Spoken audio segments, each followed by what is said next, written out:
গুনাহ করতে করতে জমিনটা এমন অপবিত্র বানাইছো, আজকে জমিনের থেকে পর্যন্ত গরমের হিট আসতে আছে। কি জোরে কেউ কথা ঠিক নেবে ঠিক, এ জোরে কেউ কথা ঠিক নেবে ঠিক। হ্যাঁ, মাঝে মধ্যে দেখো এই গরম চলাকালীন সময় আমি দেখছি এই জমিনের থেকে মাঝে মধ্যে মাওলার রহমতের বাতাসের থেকে পর্যন্ত গরমের হিটের তাপ শরীরে লাগতেছে। কি কথা ঠিক নেবে ঠিক? হ্যাঁ, ওই 7 তলার উপরে থাকি, ওই বাতাসের সঙ্গে দেখি গরম লাগে। বাজার এই জমিনের হিট তাপ ছাইরা দিছে। এই জমিন আমার মালিকের ডাক দিয়া বলে, মালিক রে,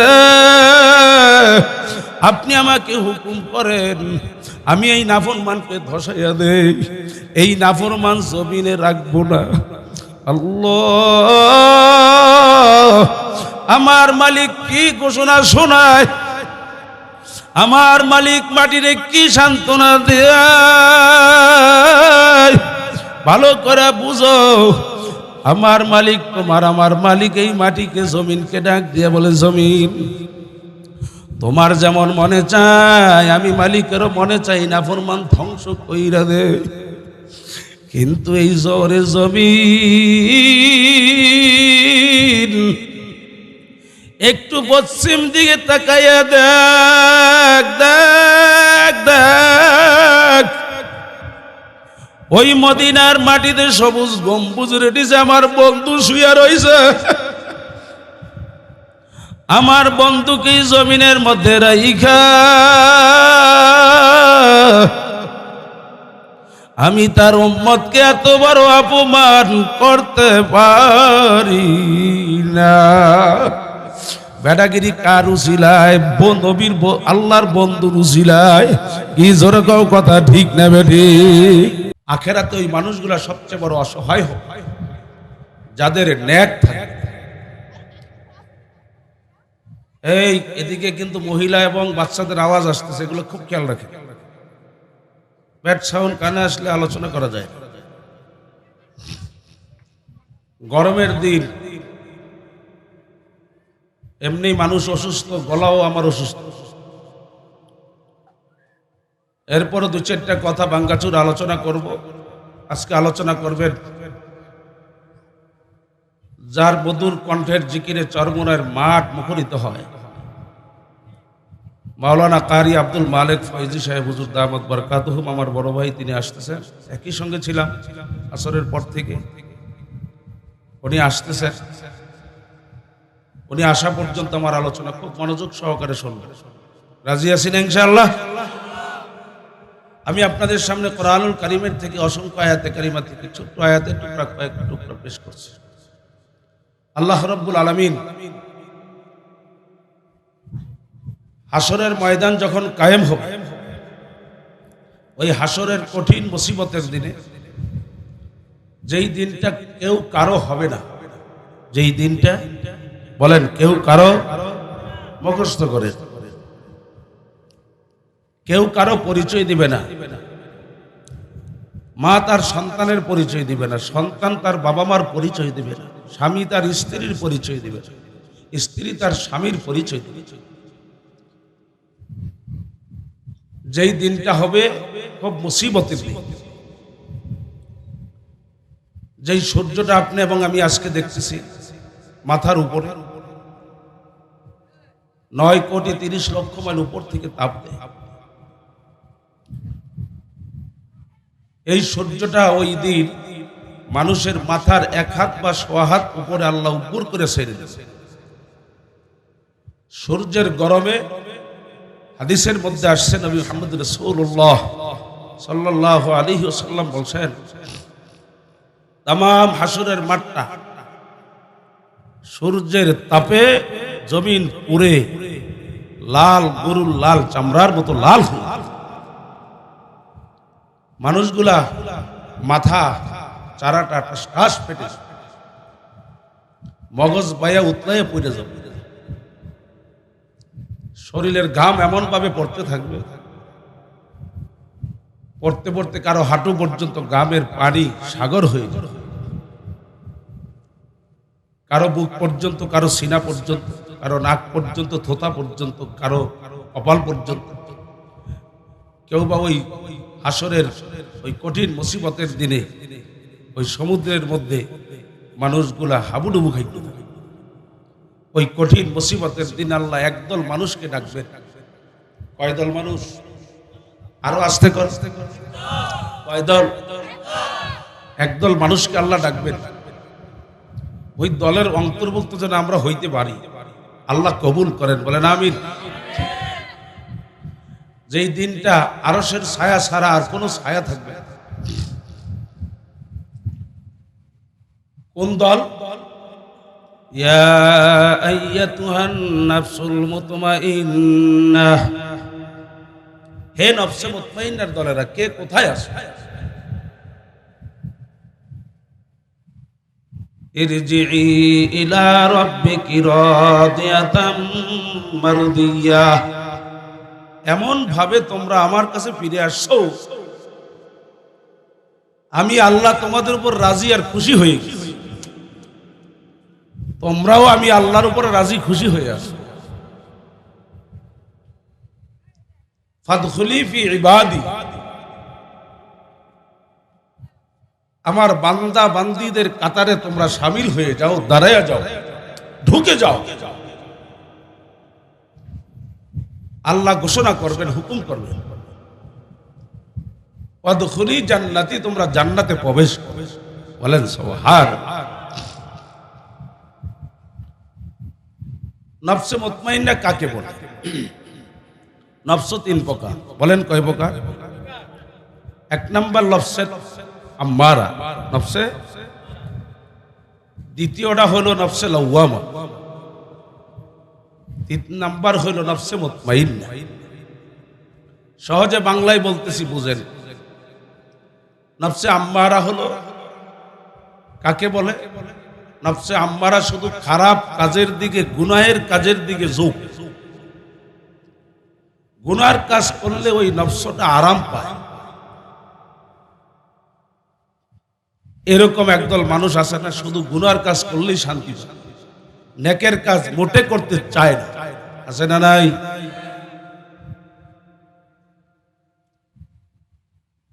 ওই নফসে আম্মারার উপরে মুজাহাদা চলতে চলতে নফসে আম্মারাটা এক পর্যায়ে যে নফসে লাওয়ামায় পরিণত। অনেক মুফাসসিররা বলেন, বুজুর্গ উলামায়ে কেরাম বলেন, আসলে মূলত নফস একটাই। নফস কয়টা? মূলত নফস একটাই। তো নফসে লাওয়ামা কাকে বলে? নফসে লাওয়ামা বলে গুনার কাজ যখন হয়ে যায়, গুনার কাজ যখন করে তখন সে কিছু বলে না। গুনার কাজ যখন করে তখন সে কিছু বলে না, চুপ থাকে, বাধাও দেয় না। কিন্তু হয়ে যাওয়ার পরে সে আফসোস করে, আমরা করলাম, হায় কাজটা করেছে। এরকম হয় না? হয় না? এখন দেখেন আপনার মধ্যে কোন নফস আছে, একটু হিসাব মিলা। দিনই আলোচনার মজলিসে বসছে, কিছু বোঝা দরকার আছে না? আর নফসে মুতমাইন্না কাকে বলে? শুধু নেক কাজ করলেই সেই শান্তি পায়। আর গুনার কাজ যখন হয়ে যায় তখন সে অস্থির হয়ে যায়।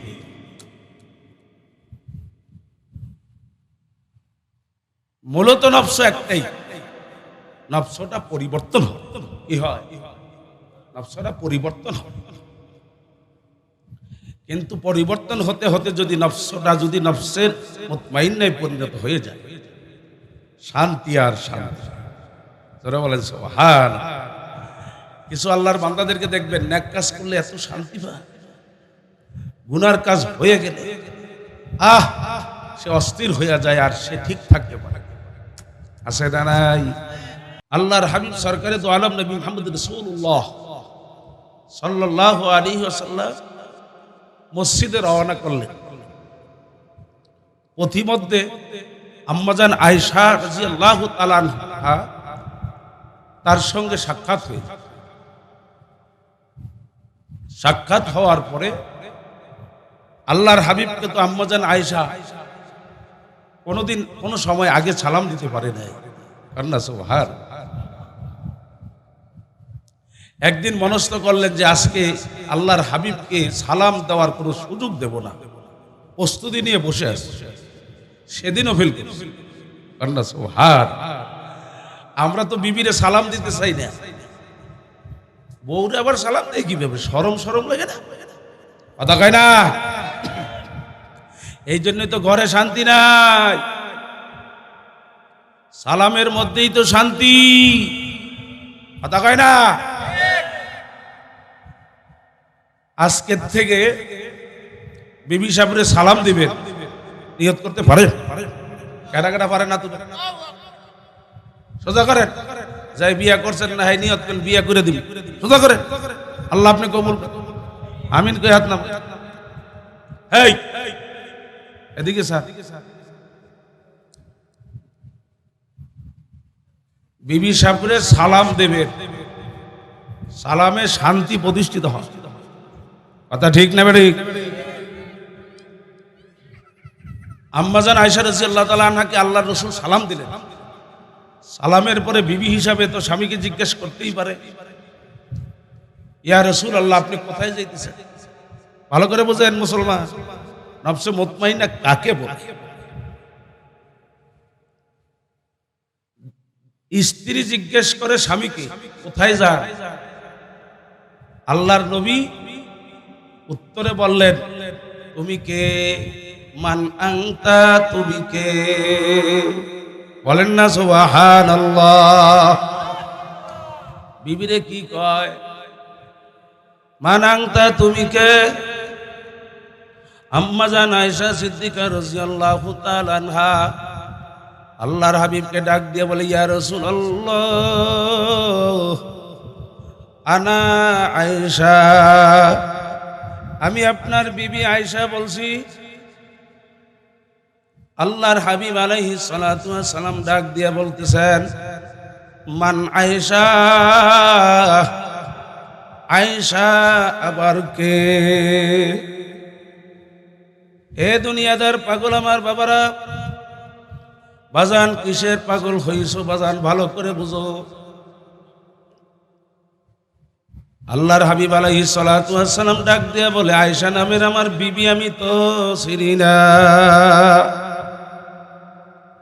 আম্মাজান আয়েশা আশ্চর্য হয়ে গেল, আমি কার সঙ্গে সংসার করি? তিনি তো আমাকে চিনে না। আল্লাহর হাবিব আলাইহিস সালাতু ওয়াস সালামকে আশ্চর্য হইয়া ডাক দিয়া বলতেছে, ইয়া রাসূলুল্লাহ আয়েশাকে আপনি চিনেন না? আয়েশা হইল বিনতে আবি বকর, আবু বকরের মেয়ে হইল আমি আয়েশা। আল্লাহর হাবিব ডাক দিয়া বলে, মান আবি বকর? আবু বকর আবার কে? বাজান বিবিকে চিনে না, আয়েশাকে চিনে না। আয়েশা তেমন কষ্ট পায় নাই, কিন্তু যখন বললেন আবু বকরকে, চোখ থেকে ধর ধর করে পানি চলে আসছে। আমার আব্বাজান যার সঙ্গী হইয়া জীবনটাকে শেষ কইরা দিলেন, আমার বাবাজানকে পর্যন্ত আল্লাহর হাবিব চিনে না। এখন আম্মাজান আয়েশা কান্দে আর বলে, ইয়া রাসূলুল্লাহ ইবনে কুহাফা, আবু বকর হইল কুহাফার ছেলে। আম্মাজান আয়েশাকে আল্লাহর হাবিব আলাইহিস সালাতু ওয়াস সালাম ডাক দিয়া বলতেছেন, মান কুহাফা? কুহাফা আমি চিনি না। আম্মাজান আয়েশা বুঝতে পারছে আল্লাহর হাবিবকে এখন যত পরিচয় দেয়, কোন পরিচয় আল্লাহর হাবিবের সামনে চলবে না। এ দুনিয়াদার পাগল আমার বাজানেরা, এ পর্দার আড়ালের মা ও বোনেরা, আমি আপনাদেরকে বলবো, ভালো করে বুঝা শুই না, তারপরে ঠিকঠাক হইয়া মাওলার কবরে যাওয়া লাগবে। বাজার আম্মা জান আয়েশা রাদিয়াল্লাহু তাআলা আনহা রাস্তা সাইরা দিলেন, আল্লাহর হাবিব মসজিদে চইলা গেলেন। আম্মা জান আয়েশা রাদিয়াল্লাহু তাআলা আনহা তার ঘরের মধ্যে যাইয়া ও ফয়া কান্দে। আল্লাহর হাবিব মসজিদ থেকে আইসা আম্মা জান আয়েশাকে সালাম দিয়া জিজ্ঞাসা করে, আয়েশা তুমি কি করতেছো? আম্মা জান আয়েশা ডাক দিয়ে বলে, ইয়া রাসূলুল্লাহ, ইয়া হাবিবাল্লাহ, আপনি কি আমাকে চিনতে পারছেন? বলে, আয়েশা তুমি কেমন কথা বললা? দুনিয়ার মধ্যে এমন কোন পাগল তালাশ করে পাওয়া যাবে না যে তার স্ত্রীকে চিনে না। কি জোরে বলেন, কথা ঠিক না ঠিক? আম্মা জান আয়েশা বললেন, ইয়া রাসূলুল্লাহ, কিছুক্ষণ আগে আপনার সঙ্গে রাস্তার মধ্যে আমার সাক্ষাৎ, কত কথাবার্তা, কত আপনার সঙ্গে হইল, সালাম হইল, সালামের জবাব হইল, কিন্তু যত পরিচয় দিলাম আমার আব্বাকেও এক পর্যায়ে আপনি ছিলেন না। আল্লাহর হাবিব ডাক দিয়ে বলে, আয়েশা রে, কোন সময় কোন জায়গার মধ্যে দেখা হয়েছে আমি আয়েশা আমি আল্লাহর হাবিব বলতে পারবো না, আমার তো মনে পড়ে না। তবে আয়েশা তুমি আজকের পর মনে রাখো, আমার দৈনিক 5টা সময় এমন আমার সামনে হাজির হইয়া যায়, যখন নাকি মসজিদ থেকে মিনার থেকে যখন নাকি আল্লাহু আকবার আল্লাহু আকবার আমার মালিক বড় এই আওয়াজ যখন মসজিদের মিনার থেকে মুয়াজ্জিন যখন বাজায়, তখন আমার মাসুক আমার মাওলা ছাড়া আর কাউকে চিনি না। এ দুনিয়াদার পাগল আমার বাবারা, আজকে তোমার আমার সামনে মসজিদে আজান হয়, বাজান দুনিয়ার সবই কিন্তু চলে, আমার মালিককে বড় মনে কইরা মসজিদে মুয়াজ্জিনের ডাকে সাড়া দিতে পারি না। এ জোরে বলো, কথা ঠিক না ঠিক? এ আল্লাহর বান্দারা, পর্দা আমার মা বোনেরা, আল্লাহর হাবিব আলাইহিস সালাতু ওয়াস সালাম একদিন সমস্ত বিবিদেরকে সামনে রাইখা আল্লাহর হাবিব ডাক দিয়ে বলেন, ও আমার বিবিরা, আমি যাকে বেশি ভালোবাসি আজকের রাত্র আমি তার সঙ্গে কাটাইয়া দেব। সমস্ত বিবিরা চিন্তা করলেন, আল্লাহর হাবিব তো আম্মাজান আয়েশাকে ছাড়া কাউকে বেশি ভালোবাসে না, আজকে আয়েশার ঘরে যাবে। সমস্ত বিবিরা এশারের নামাজের পরে রুম দরজা জানালা লাগাইয়া ঘুমাইয়া গেছে। আম্মাজান আয়েশা রাদিয়াল্লাহু তাআলা আনহা চিন্তা করলেন, আজকে তো আমার ঘরে আল্লাহর হাবিব আসবে, কারণ আমাকে সবচেয়ে বেশি মহব্বত করে। সব পরিপাটি সাজাইয়া আল্লাহর হাবিবের জন্য আম্মাজান আয়েশা অপেক্ষা করতে আছে। ঘন্টার পর ঘন্টা যায়, কিন্তু আল্লাহর হাবিব তো আর আসে না। বাজান অপেক্ষা করতে করতে ফজরের আজান হয়ে গেল। বাজান আম্মাজান আয়েশা চিন্তা করলেন, আল্লাহর হাবিব কোথায় গেল? ফজরের নামাজের পরে আল্লাহর হাবিব যখন মসজিদ থেকে আসলেন, সমস্ত বিবিরা দরজার সামনে দাঁড় হইয়া রইছে। সমস্ত বিবিরা কান্দে আর ডাক দিয়া বলে, ইয়া রাসূলুল্লাহ, আমাদের কি আপনি ভালোবাসেন না? আল্লাহর হাবিব ডাক দিয়া বলেন, ও আমার বিবিরা, আমি আজকে একটা কথা বলছিলাম, আমি যাকে বেশি ভালোবাসি আমি তার সঙ্গে রাত্রি কাটাবো। এশারের নামাজের পইরা আমি যখন মসজিদের ভিতরে বসলাম, আমার ওই কথাটা স্মরণ হইয়া গেল। আমি চিন্তা করতেছিলাম, আমি তো আল্লাহকে ছাড়া দ্বিতীয় কাউকে ভালোবাসি না। ও আমার বিবিরা, আল্লাহ আল্লাহ জিকির করি, লা ইলাহা ইল্লাল্লাহ, লা ইলাহা ইল্লাল্লাহ, ইল্লাল্লাহ, লা ইলাহা ইল্লাল্লাহ, মুহাম্মাদুর রাসূলুল্লাহ।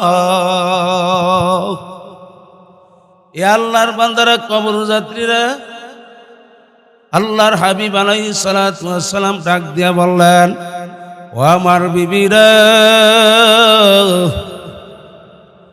আমার চিন্তা শুরু হয়ে গেল, আমি আজকের রাত্র যদি কারো ঘরের মধ্যে কাটাইয়া দেই, আমার আল্লাহ নারাজ হইয়া যাবে। এই জন্য সারাটা রাত্র আমার মালিকের যেহেতু আমি সবচেয়ে বেশি মহব্বত করি, আজকের সারাটা রাত্র আমার মালিকের ঘরে কাটাইয়া দিলাম। এ দুনিয়াদার পাগল, বাজান কার মহব্বতে পড়ছো, বাজান কারে ভালোবাসল? আমার মালিক কোরআনুল কারীমের ভিতরে বলছেন, ওয়াল্লাযীনা আমানু আশাদ্দু হুব্বাল লিল্লাহ। বাজান যারা ঈমানদার তারা আমার মাওলাকে সবচেয়ে বেশি মহব্বত করে। এ জোরে ডাক দেন, কারে মহব্বত করে বাজান? বাজান রে, এখন অনেকে বলতে পারেন, হুজুর আমরা যে তেমন আল্লাহকে ভালোবাসতে বেশি পারি না, তাহলে কি আমরা ইমানদার হইতে পারি নাই? বাজান আসলে বলতে গেলে আমরা এখনো ইমানদার হইতে পারি নাই।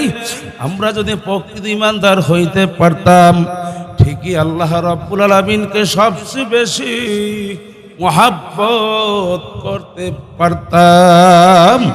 এ জোরে বলেন কথা ঠিক না বেঠিক? বাজান যারা ইমানদার তামাম দুনিয়া বেজার করতে পারে, কিন্তু আমার মালিকের বেজার করতে পারে না। এ জোরে বলো কথা ঠিক না বেঠিক? বাজান কি যে গরম, এমন গরম আমার মালিক সাইরা দিল। গরমের মধ্যে মানুষের জনজীবন এমন বিপর্যস্ত হইয়া পড়ছে, বাজান এমন বিপদগ্রস্ত হইয়া পড়ছে, কত শত শত মানুষ স্ট্রোক করে মারা যাইতেছে। কি জোরে বলো কথা ঠিক না বেঠিক? বাজান হাসপাতাল ভরপুর, হাসপাতালের মধ্যে জায়গা নাই। বাজান রে, আমার মাওলা কি বেজার হইয়া গেল। বাজান রে, কি জমিন নাপাক হইয়া গেছে, যেই জমিনের মধ্যে আজকে নেতাগিরি করলা, যেই জমিনের মধ্যে দপ দপ কইরা হাঁটো, যেই জমিনের মধ্যে আজকে বেড়াগিরি দেখাও, এই জমিন সম্পর্কে আল্লামা গাজ্জালী রহমাতুল্লাহ আলাইহি বাজান তার কিতাবের মধ্যে বাজান বয়ান করছেন। আল্লামা গাজ্জালী রহমাতুল্লাহ আলাইহি, ও নিমক হারামের দলেরা, কার মহাব্বতে পড়ছো, কোন মালিকের ভুলছো? বাজান একটু চক্ষু দুইটা বন্ধ কইরা মাথাটা নিচের দিকে ঝুঁকাইয়া দিয়া তারপরে একটু চিন্তা গবেষণা করো। বাজান তুমি কি আমার মাওলার পাগল? বাজান নাকি তুমি দুনিয়ার পাগল। আল্লামা গাজ্জালী রহমাতুল্লাহ আলাইহি দুইটা কথা বলছেন বাজানের ভিতরে। একটা কথা আল্লামা গাজ্জালী রহমাতুল্লাহ আলাইহি বলছেন, তোমার বাড়ির মধ্যে যে গাভীটা গরুটা পালো, এই গরুটা ফজরের সময় আমার মালিকের দরবারে হাজিরা দেয়, গাভীটা আমার মাওলার দরবারে শুকরিয়া আদায় করে। আমার মালিক গরুকে ডাক দিয়ে বলে, গরু, তোমাকে মানুষ গরু বলে ডাক দেয়, ও গরু তুই কেন আমার দরবারে এত শুকরিয়া আদায় করো? আমার মালিককে গরুটা ডাক দিয়ে বলে, ও আমার মালিক, আপনি আমাকে গরু বানাইছেন, আমি কোনো দুঃখ আফসোস করি না। ও আমার মালিক,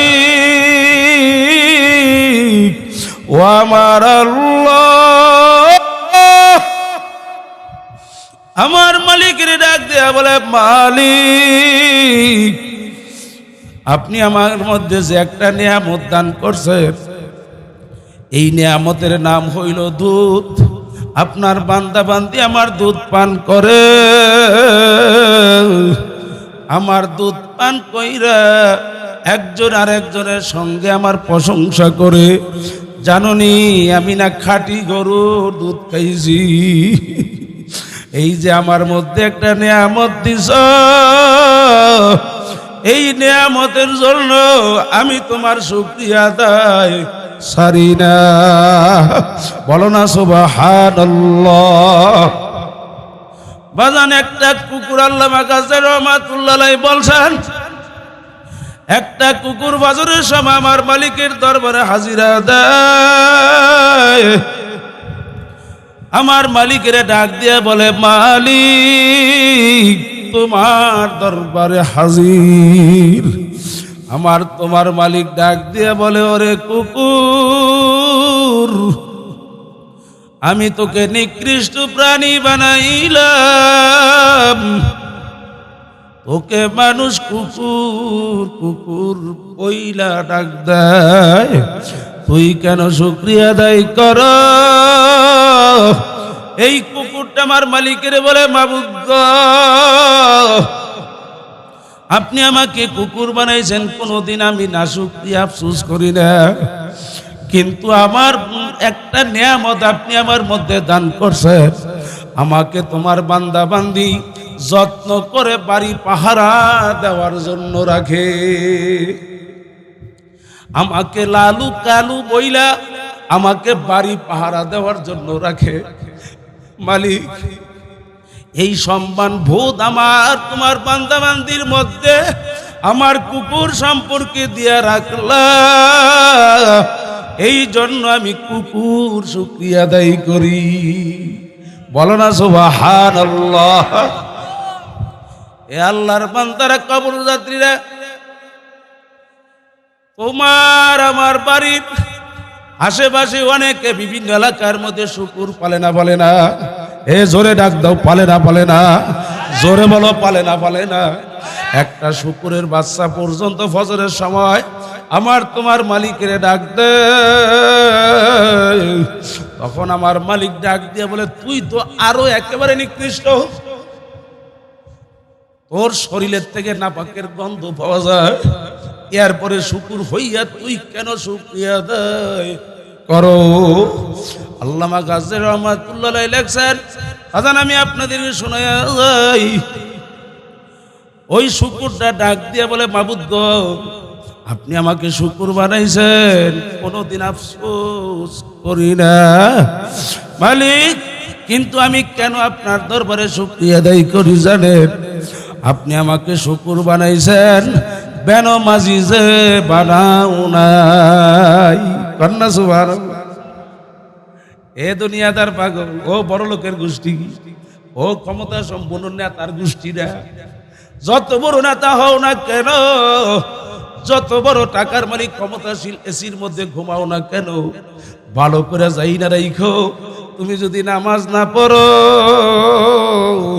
মালিকের শুকর গুজার না হও, মালিকের মহাব্বত না করো, ভালো করে যাই না রাইখা। তোমার মতো বড় লোককে অফিসারকে শুয়োরে থুতু মারে, ই জোরে কও কথা ঠিক না বেটি? হ্যাঁ, তুমি বড় অফিসার। এ আল্লাহর বান্দারা, পর্দা আমার মা বোনদেরকে বলবো, আল্লামা গাজদানী রহমাতুল্লাহ আলাইহি লেখেন, এই জমিনের ভিতরে দপদপ দপদপ করে হাইটা যাও, এই জমিনটা ফজরের সময় আমার মালিকের ডাক দেয়, মালিক এই নাফরমান জমিনের মধ্যে আমি চাই না, চাই না। এই নাফরমান যখন আমার জমিনের উপর দিয়ে হাইটা যায়, আমি মাটি সহ্য করতে পারি না।